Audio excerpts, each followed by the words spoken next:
Our first speaker is an old friend, Eric Patterson, who's had a very diverse career, but he is now head of the Victims of Communism Museum, so effectively he'll be your host for the reception this afternoon. But Eric has written extensively on issues relating to just war and Christian ethics in the area of global statecraft. So you will be very interested in what he has to say. Each speaker will talk for approximately 20 to 30 minutes, and then there will be about 15 minutes afterwards for questions. Eric, thank you so much for joining us.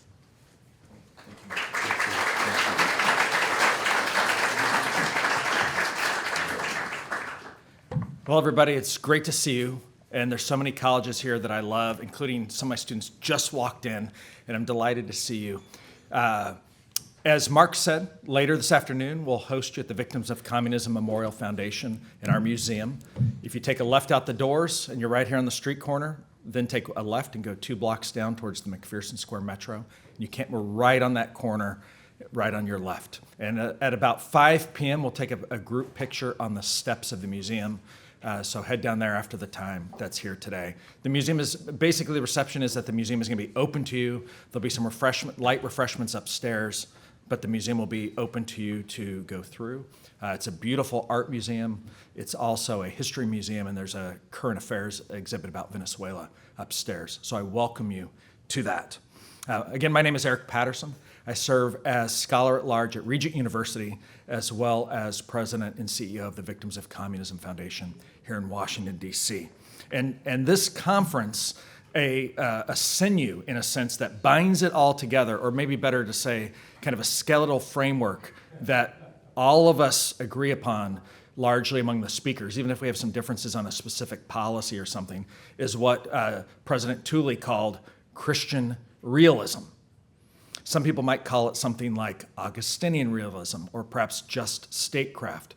But Christian realism, in the words of a theologian from the 1950s, he said something along the lines of, what we were talking about in the 30s and 40s when we said Christian realism was at the same time we cared about biblical doctrine, Christian, and, these are his words, the latest news from the Asiatic battlefront.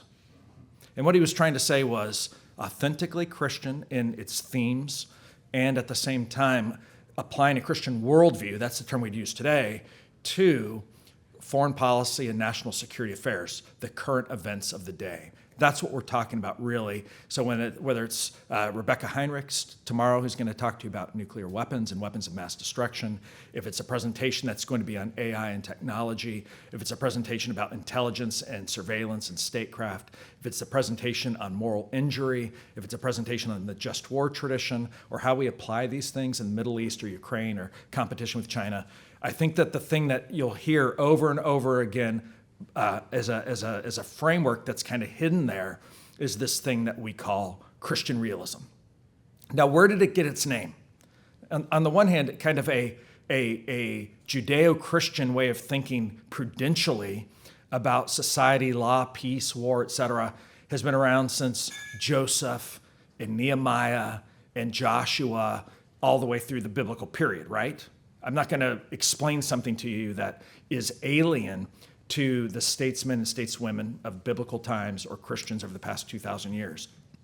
But in the last century, we focused in on this term as opposed to idealism or utopianism or pie in the sky, wish the world was a different place, so we're going to try to create a policy based on unicorns rather than on reality. So Christian realism is about reality. And this term, in its historical context, came from the period of the 1930s. Now, let me remind you, at the end of the First World War, there was a sense in the West, we cannot do that again. Hence, they called World War I the war to end all wars, right? And there was a sense in public life, particularly among pastors and theologians and among statesmen at places like the League of Nations and in Washington and London, how do we never have a war like this happen again? And the decision that many Western leaders made was we will focus on the world as we want it to be, and we will make every effort to live that way. So we don't think that there should be a lot of weapons killing people. We will disarm. So the U.S. policy after World War I, the British policy, limit the size of our navies, get rid of most of the army, and limit so that we don't appear threatening to anyone. Second, invest in collective security. Things like the League of Nations. Let's make a promise that if someone gets attacked, somebody will save them.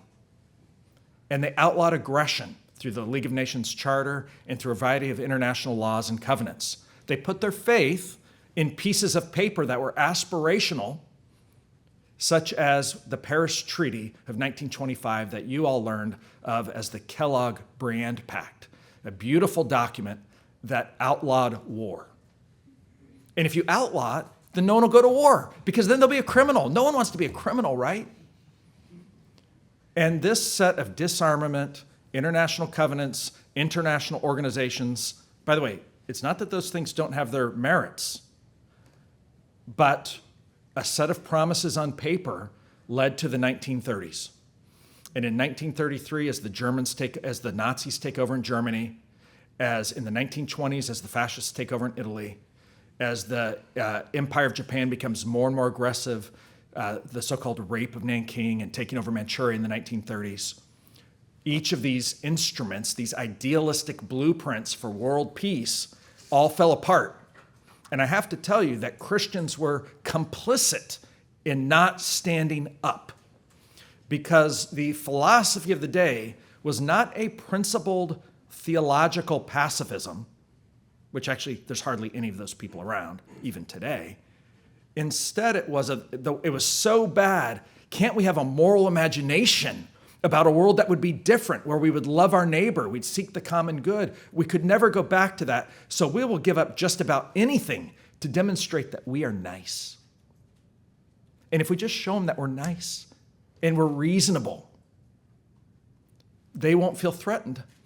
So the Germans, the Italians, the Japanese, and others, they won't go to war. And let me just remind you how that turned out. By September of 1938, Neville Chamberlain, the weak, ailing, good-hearted Prime Minister of the United Kingdom, prided himself in two major speeches in September of 1938. I have flown to Germany 3 times to meet with Herr Hitler. And by the way, he had just sold out the Czechs, right? He had just told the Germans they could slice Czechoslovakia in half. They didn't let the Czechs come to the meetings, by the way. He came back to Britain and said, I think it's all just a big disagreement. I've done my very best. My conscience is clear. And then he waved the paper. You've all seen this in movies, right? Hitler signed here next to me. This is peace in our time. That's how it went down. That's idealism. During the same time, a set of theologians and political leaders started to ask themselves the question, whoa, is that all we've got? Is that the only thing we have to confront evil and tyranny in our time? And it turned people away from being pacifists, guys like Bonhoeffer, to a much more prudential approach. And perhaps the greatest theologian of that time and for the next 30 years, public theologian on this, was a guy named Reinhold Niebuhr. That's where this kind of modern framing of just war statecraft, of Christianity and power politics, and in specific this term that we use at Providence of Christian realism comes from. So very quickly, 8 quick points about a framework for thinking about Christian realism. It's not a doctrine, really. It's not a theory. What it really is it's a community of practice. What I mean is it's faculty like many of us in this room, and thinkers and theologians and philosophers and practitioners who operate from these pretty much same shared assumptions. Number one, what we're talking about for this conference is Christian realism as a way of thinking about IR theory realism or political science realism or social science realism.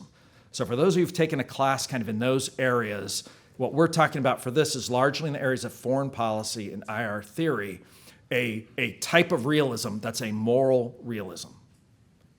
It's a moral realism. Second, Christian realism is theologically Augustinian. Now, I'm talking about St. Augustine or Augustine. And by the way, happy Reformation Day. Augustine is really the great patron saint of all major Christian traditions, with a very small group of Anabaptists who don't care for him so much. But if you're Orthodox, if you're evangelical, if you're mainline Protestant, if you're Catholic, etc., we all look back to the writings of Augustine in the 4th century as the critical interlocutor on so many topics.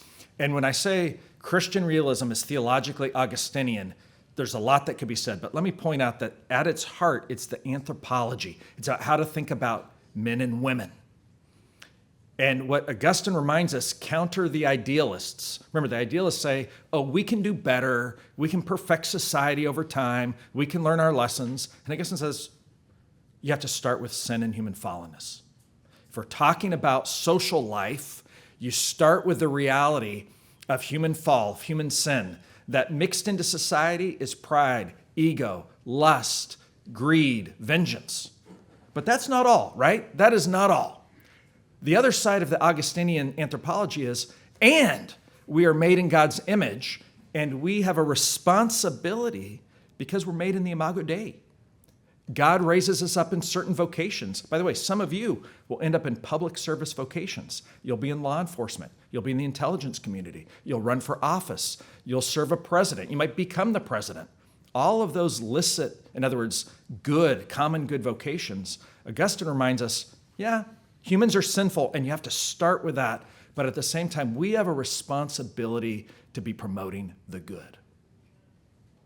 Quite different than an idealistic sense that, no, humans are perfectible. We can get better over time. Assume the best. No.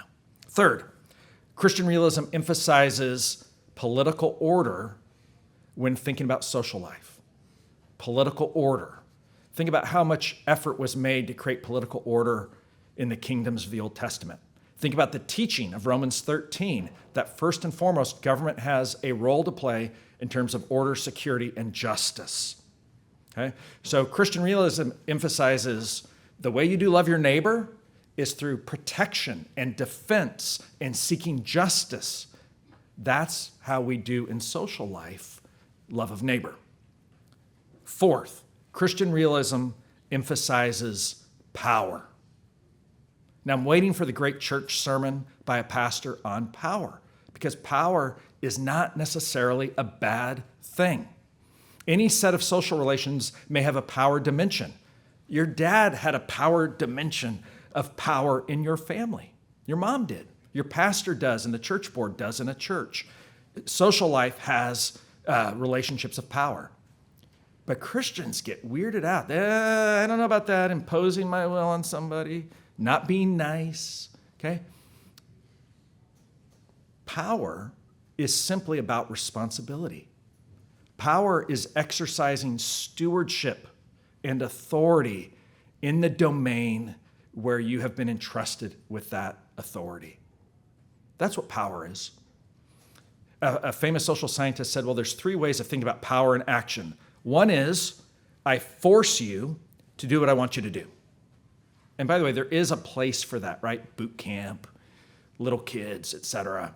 Second, power is a richer level of power, a more mature level, is when I persuade you to do what I want you to do.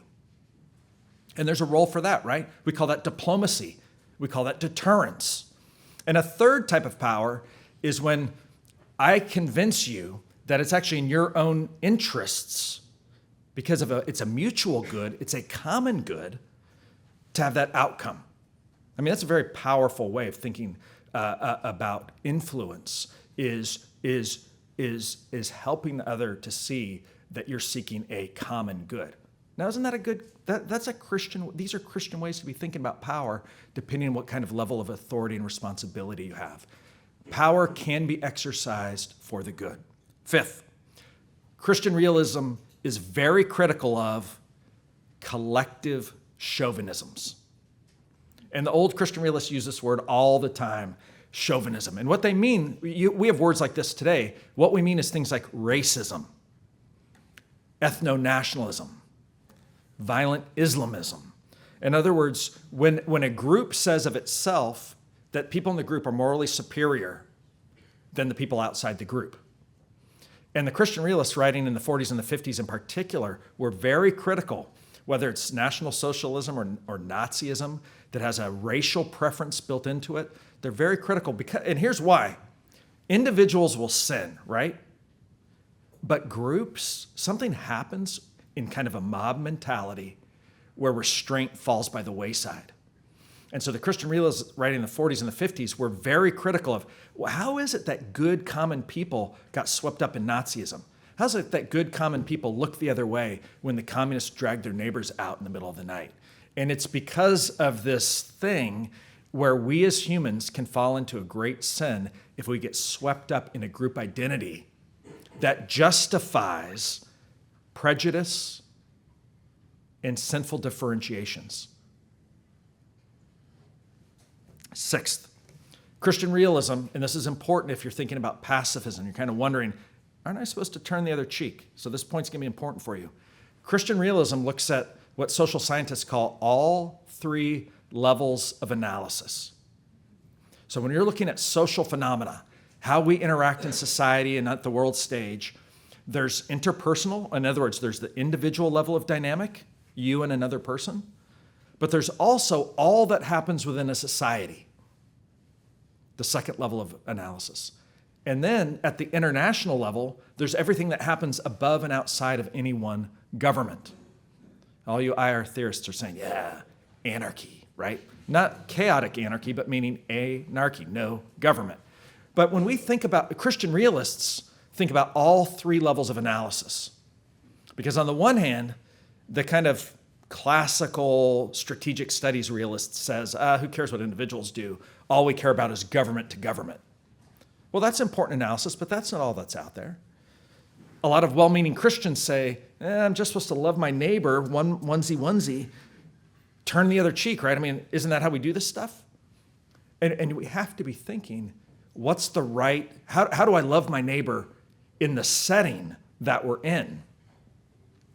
The policeman in uniform who sees one of his neighbors being beaten up, he has a public role to play, to intervene, to help, to protect, to defend, right?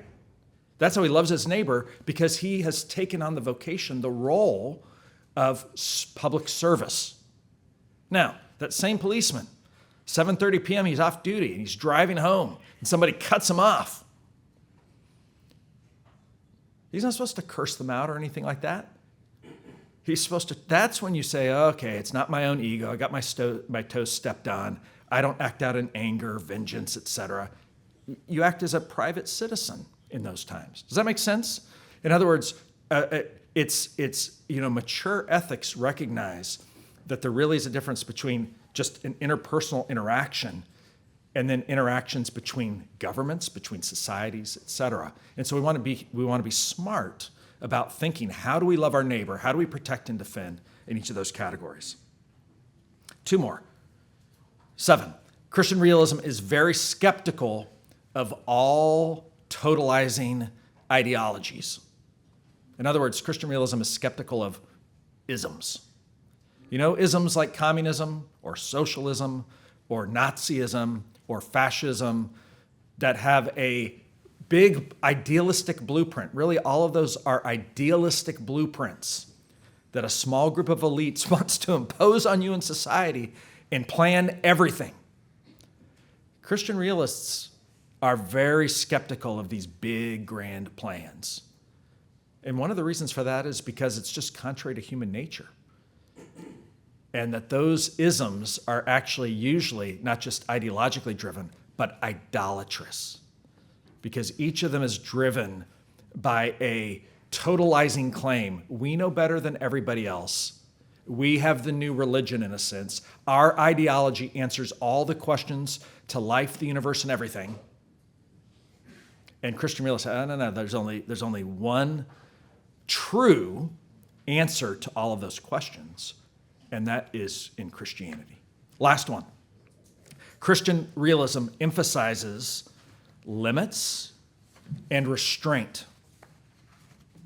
Sometimes people say about guys like me and some of the other writers for Providence that we are warmongers, or that we don't have a healthy respect for military power and things. And I would say it's exactly the opposite.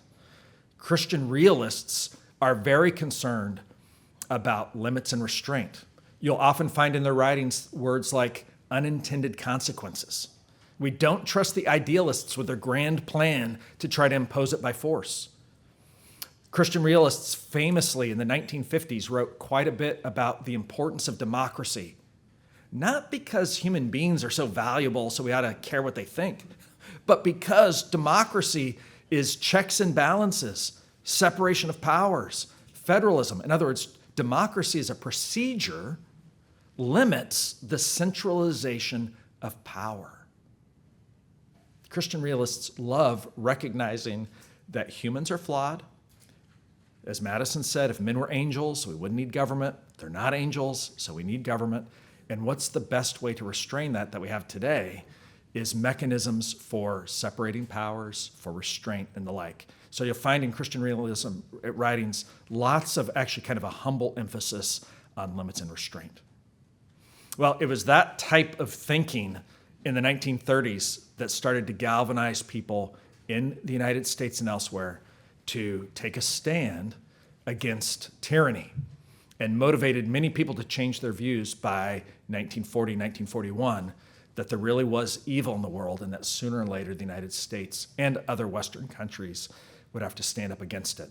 The best illustration was the British people more or less throwing Neville Chamberlain out of office and Winston Churchill coming to the scene.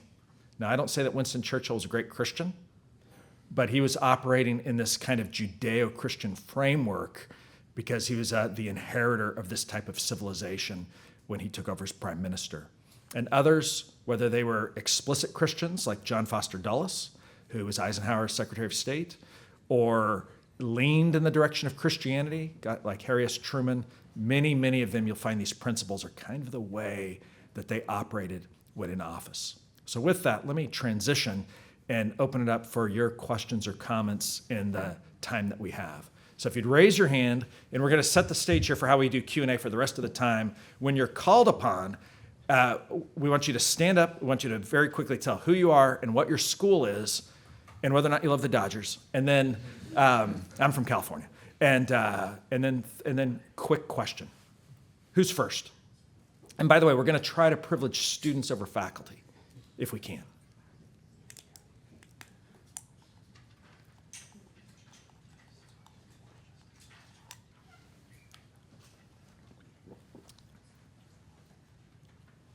Hand right back there. Would you, right in the middle.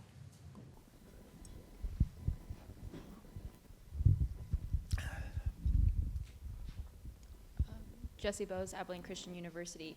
Where would you say with the 8 framework points of Christian realism that Christians today struggle with the most? Yeah, thank you. Thanks. So the question was, where do I think that Christians struggle the most? And I really do think that the struggle that many younger Christians have is that they, in some ways, rightfully been taught to be nice. And by the way, there's nothing wrong with being nice. But that we've substituted an ethic of be nice for love your neighbor. And we've substituted an ethic of kind of my individual interactions with thinking hard and taking stands on the moral issues of our time. And many of us have written, including Paul Ramsey, about, what would have happened in the Good Samaritan story had the Samaritan gotten there a bit earlier. And if the Good Samaritan had gotten there a few minutes earlier, should he have, hey guys, beat me up too. Here's my other cheek. Come on, take me down too, right? I mean, it's ludicrous, right? It's ludicrous. But that's the kind of immature thinking we often find, kind of be nice. And instead, he should have whipped out his first century cell phone and called the police, or intervened, or made a loud noise, or drove his car or donkey right into the middle of them, or, right? I mean, there's a lot of positive activities that, and by the way, he might have used force to try to do that. So I'd say that the biggest challenge is kind of this desire to be nice and honestly to be liked. rather than say, to make it a little bit harder, how do we get at a policy answer to whatever the problem is that's in front of us, even if it means that we disagree with someone. And then we disagree winsomely and then move on. Thanks. Right over here.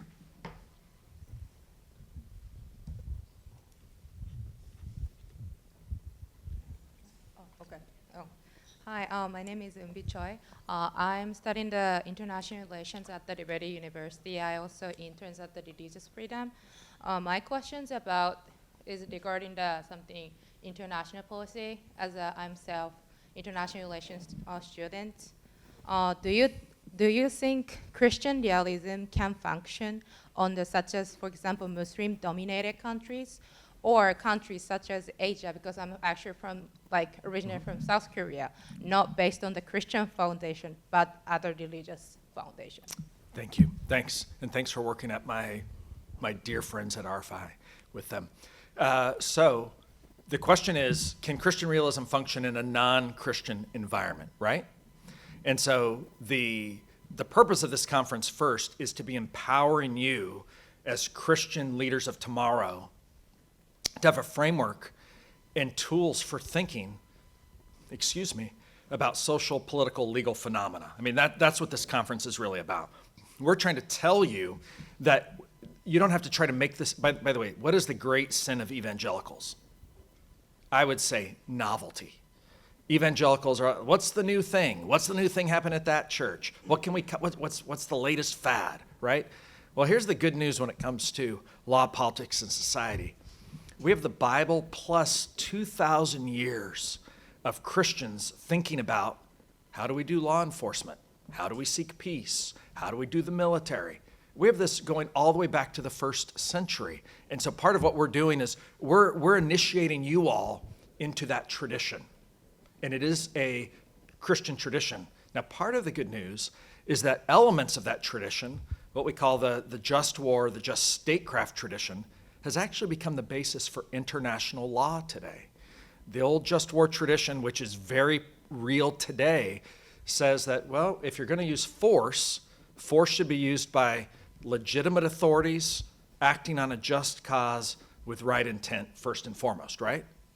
Well, now we have in international law the principle of national sovereignty. That is the authority principle. We have the principles of just cause baked into the Geneva Accords, the Hague Accords, the additional protocols of 1977, the UN Charter. In other words, these things, and the way that I'm answering your question in a sense is, most countries around the world have actually signed on to those principles when they sign on to those laws. Now, all that being said, a secular atheist materialist society that believes that the ends justify the means, like the Chinese Communist Party in Beijing, does not operate from this framework. The violent Islamists of Hezbollah and Hamas, or the Ayatollahs in Iran, do not operate from this. They're actually idealists. They operate from revolutionary worldviews that they want to impose on everybody else. So they operate from outside this, but the good news is these principles actually have been a gift from Western civilization over the past 2,000 years. Hand in the very back. Thank you for your remarks. You had me at Bonhoeffer. I love talking about Bonhoeffer, and partially because he confuses me and perplexes me, because I think that though he attempted to kind of live into the greater good by killing Hitler, he also thought he was sinning, I think, if I read him correctly, and doing something wrong by attempting to assassinate Adolf Hitler. So I'm wondering if you think that Bonhoeffer, sort of, if I'm reading him correctly, and thought he was sinning, and also if you think he's wrong in that regard, if he thought he was doing something wrong. Yeah, so thank you for raising this, because you've raised an issue that is at the heart of what many of us think about a lot. So there's two ways, and by the way, you can ask this question actually of almost every speaker, but I actually think we're all pretty much in agreement, I think. So there's two ways of thinking about the question you just, about getting involved really in public life.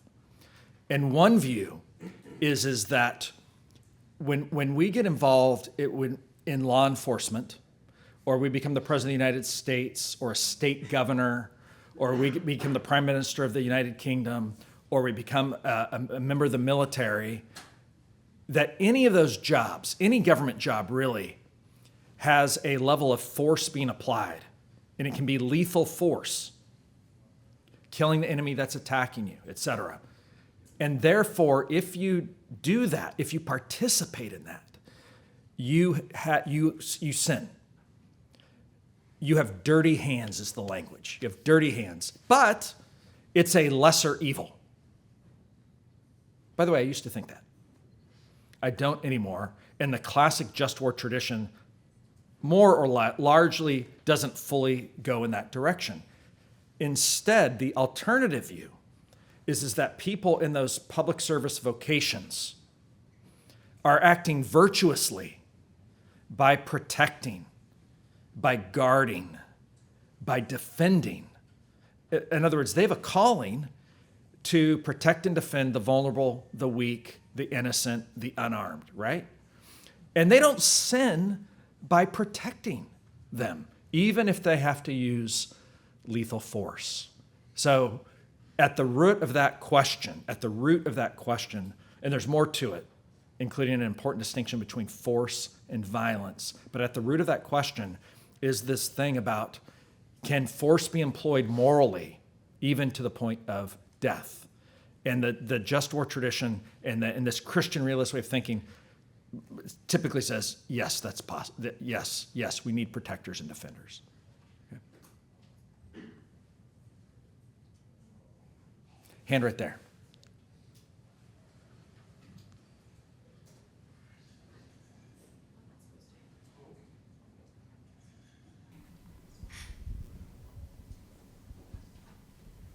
Yeah, I'm Eli. I work for Dr. Patterson at VOC. But yeah, so just kind of with the intervening idea and protecting those, like we've seen when we've gone into the Middle East in the last 20 plus years, how it's kind of turned into a disaster, like a lot, and we're there forever. Just trying to, what do you think about, should we keep trying to intervene or should we pull out? How should we deal with people who are under unjust government around the world when we don't really think we can win or we're not winning? Yeah. So there's a lot of things there, Eli, that you've wisely raised. I have to say that when I hear the question put that way, I'm reminded of what Neville Chamberlain said to the British people. And what he said to the British people after allowing Hitler to annex Austria and then to bully and annex part of Czechoslovakia is he said to the British people in his speech claiming peace in our time that why would we fight for a people far away that we do not know? These are the Czechs. These are their friends. This wasn't someone on Mars. It wasn't someone in Eastern China. These were their European neighbors of the British Empire. And that's what he said about them. He said, we're going to only look to our own interests. And we're literally going to turn our eyes away from our European neighbors. We don't know them. What he was repudiating was the Kellogg-Briand Pact. He was repudiating the League of Nations. And you see that there's a cowardice there. Now, it's a cowardice that is informed by how terrible the First World War was. And that Chamberlain could not imagine having to go through that again. So he abdicated the responsibility of what was ostensibly the most powerful country on the face of the earth and said, we don't know our neighbors. So I'd say, we just need to be cautious about kind of all the counterfactuals that might arise from if we did, if we didn't. I would say this, from a U.S. perspective, we have a first responsibility to protect our own citizens. Second, every government has a responsibility to be thinking about policing its neighborhood. What do its borders look like? What do its neighbors look like? Are its neighbors threatening, right? Just like in your own neighborhood where you live, governments should be thinking, what does our neighborhood look like because of their primary responsibility to be good neighbors and to take care of their own citizens. Third, are we meeting our alliance are treaty alliances. In other words, if we've made a promise, and there's two kinds of promises that we in the U.S. have made. One type of promise that we've made is to allies such as in NATO, that an attack on NATO is an attack on us. So if France is attacked, if the Netherlands are attacked, it's like an attack on the United States and we go to war, okay? A second promise that we've made is when we commit ourselves, such as through the Genocide Convention, to say, if we determine that something terrible is happening, we commit to act. Now, countries do not have to do that, but if they do make a promise, then they should fulfill their promise in those types of cases.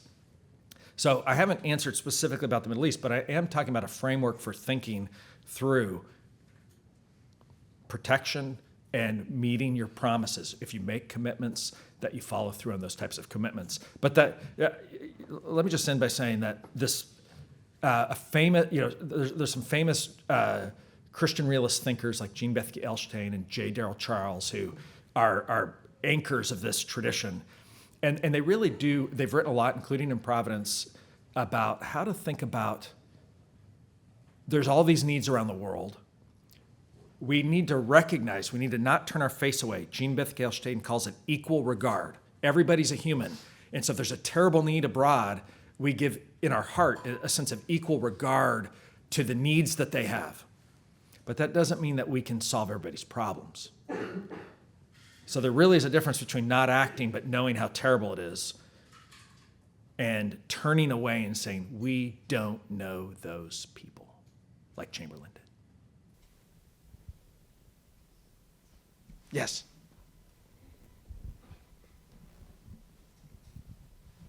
By the way, I have no idea about the time, so we're just going to go until Thule tells me to stop. My name is Mariah Barnell. I'm from Wyoming Catholic College. And I was wondering about how, so after World War II, the United States established anti-communist policy. Yep. And that anti-communist policy got us into Korea, Vietnam, and Laos, and Cambodia. Yep. And so I was wondering, was that Christian idealism? Mm-hmm. And where does policies against destructive ideologies like communism, how does that fit into Christian realism without becoming idealism? Yeah.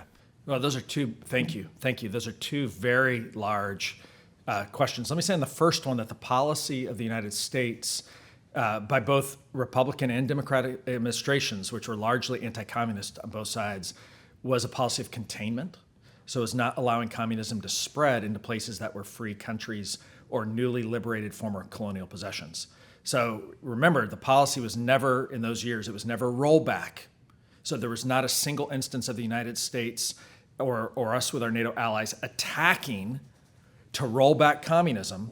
It was a policy of vigilant economic, political, and armed containment to try to preserve things. So when it comes to what had been French Indochina, remember in 1954, a treaty you've never heard about, the Geneva Accords of 1954, sought to settle the Korean War, as well as the departure of the French from those countries, Laos, Vietnam, and Cambodia. And what came out of that treaty that was signed by the West and the East was that Vietnam, for instance, would be divided, just like the Indian subcontinent was divided in 1948, just like Palestine and Israel were subdivided in 1948, just like Berlin was subdivided, so Vietnam would be and just like Korea had been subdivided, that there would be a democratic South, a communist North, and that they would work it out going further through elections. And the communists signed on to that. That's the real history there. So it was a policy of containment that did get us involved in these wars. I'd say if you look at South Korea, you'd say, and the generous Thanksgiving that they usually have towards the Western countries under UN auspices that save them, largely the US, there's a huge amount of difference between life in South Korea versus North Korea, life in Taiwan versus life in mainland China, life in what was Western Germany and West Berlin versus East Germany. So policy of containment. Now I realize I didn't get to your second question, and I think that the simple answer to have on your second question is as I understand it, was how do Christian realists not fall into kind of how do you not fall into a totalizing ideology? And I think it's in two ways. The first one is recognizing that although there's lessons to be learned from history and other contexts, no two contexts are exactly the same. So having a flexibility of mind about that. And then the second one is to not come up with a crusading blueprint to apply here, there, and everywhere, but to approach even audacious political and strategic action with a level of humility, recognizing unintended consequences and things of that nature. Well, let me close with this, and it's really a resource for faculty that 2 years ago we published a reader that would be appropriate for political science or for an international relations course. It's a reader of the last 80 years of Christian realism. In other words, it's all primary sources. It's Niebuhr, it is Gene Elshtain, it's Mark Levesque, who you'll hear from at this conference, it's Nigel Bigger, it's J. Darrell Charles, it's Weigel, and so many others. It's 80 years of Christian realism. It's available from Whitman Stock. It's pretty inexpensive. I think it's $18. And it's called Power, Politics, and Moral Order. Well, listen, it's been a pleasure to see so many old friends here today. I look forward to seeing you at about 5 o'clock down at the museum. We'll take a big group picture on the steps at that time. And of course, we'll do other Q&A. President Tooley, thank you very much.